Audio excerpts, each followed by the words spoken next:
Assalamualaikum warahmatullahi wabarakatuh. Ya teman-teman, Aksara Agro & Farm masih berada di atas Pondok Aksara. Kita sekarang di pekan kedua Mei menunjukkan porang di lokasi kami itu 90% lebih sudah ripah. Kita tinggal menunggu paling waktu yang tepat untuk memanen, atau tepat itu ya kita prediksi harga nanti baguslah untuk menurut kita, karena kita sudah menghitung HPP kita itu berapa untuk per bibitnya. Nah, melalui video ini kita akan mencoba menjawab. Kemarin ada yang bertanya, Mas, jika porang 2 musim atau lebih terus kita biarkan di lahan dan kita tidak membongkar atau memanen untuk porang usia 2 musim atau lebih, itu apakah nanti umbinya akan busuk, Mas? Nah, jadi kita akan mencoba berbagi cerita bahwasanya gini teman-teman, kita untuk porang dari musim pertama kita tanam dari katak, artinya dari setelah musim pertama kita tanam dari katak, nanti hasil panen musim pertama itu kan umbi mini teman-teman. Nah, dan umbinya itu besaran pun juga berbeda-beda. Dari hasil panen musim pertama itu dari bibit katak, itu ada petani yang membongkar kemudian dikarantina, terus nanti pada saat musim tanam itu olah lahan lagi, terus kemudian ditanam bibit umbi mininya itu. Atau ada juga petani yang seperti saya, itu tanpa dibongkar, sehingga pada saat masa tumbuh awal, kuncup tunas, itu kita hanya menaburkan dolomit saja, karena pupuk dasarnya sudah kita berikan pada awal musim pertama tanam. Nah, dari 2 cara seperti itu ada bukti yang kemarin kami alami. Artinya seperti ini terkait pertanyaan tadi. Sebaiknya teman-teman setelah pohon porangnya itu ripah atau dorman, itu melakukan sampling atau dicoba membongkar umbinya teman-teman. Nah, untuk apa teman-teman? Tujuannya untuk kita mengetahui apakah ada umbi yang mengalami pembusukan atau tidak. Itu fungsi dari sampling. Katakanlah satu bedengan itu kita spot satu jalur bedengan 2 atau 3 seperti itu cukup teman-teman.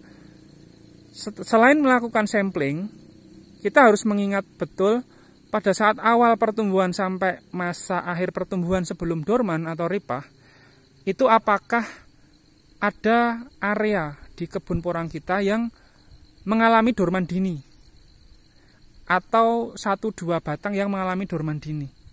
Nah, pohon porang yang mengalami dorman dini itu teman-teman harusnya memberikan tanda. Tujuannya apa teman-teman?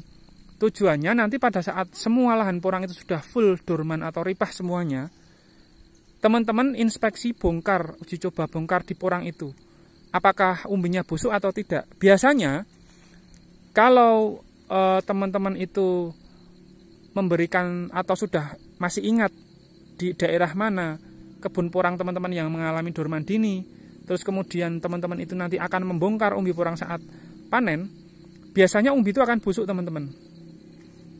Makanya terkait pertanyaan tadi, untuk porang 2 musim, jika dibiarkan tanpa dibongkar karena tidak mau menjual dikarenakan harga porang itu tidak masuk menurut hitungan petani tersebut, ya ada 2 kemungkinan.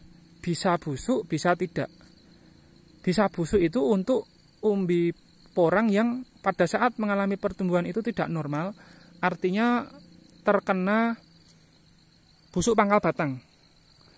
Nah, itu kalau tetap dibiarkan, ya akhirnya nanti jadi pupuk kompos karena semuanya membusuk umbinya. Tetapi kemungkinan kedua bisa juga tidak akan ada masalah, selama teman-teman kita bicara asumsinya umbi panen musim kedua kemudian dibiarkan tidak dijual, terus musim ketiga tetap tanpa dibongkar seperti itu tetap bisa hidup teman-teman, tetap bisa hidup asalkan yang tidak pada saat musim kedua itu tidak mengalami dorman dini. Namun kami akan memberikan catatan jika petani itu tetap tidak membongkar umbinya dan tidak dijual karena harga belum cocok, teman-teman harus memonitor dengan cermat saat awal tumbuhnya tunas.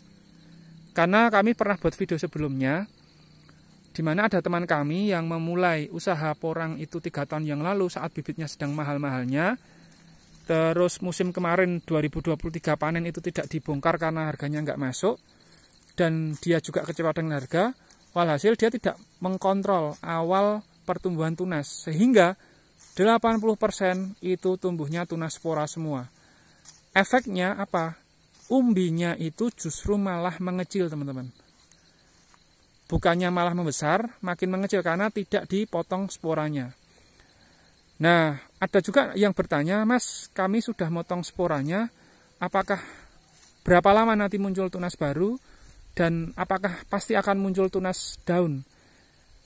Biasanya jaraknya itu sekitar 3 mingguan, teman-teman. Setelah teman-teman motong tunas bunga, itu nanti sekitar 3 mingguan muncul tunas daun yang baru.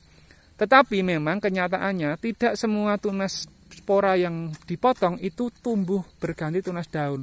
Ada juga beberapa yang malah tidak tumbuh tunas baru sama sekali.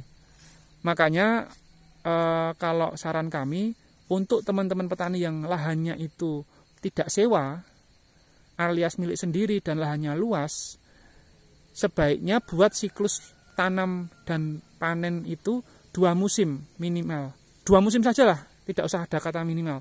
2 musim saja, kemudian dipanen. Setelah itu musim berikutnya panen dari lahan yang lain yang juga usianya 2 musim.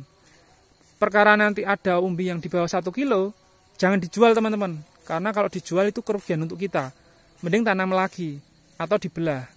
Karena nanti pembesarannya itu justru lebih besar daripada kita menjual dapat setengah harga dari harga 1 kilonya, teman-teman.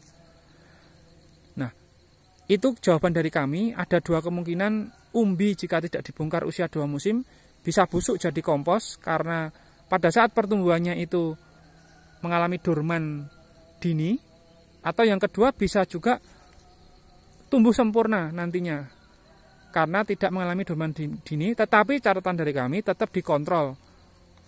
Jangan malah tumbuh nanti tunas spora. Nah, itu cerita pengalaman dari kami dan rekan kami yang membiarkan juga kemarin. Teman-teman silahkan nonton di playlist budidaya porang organik.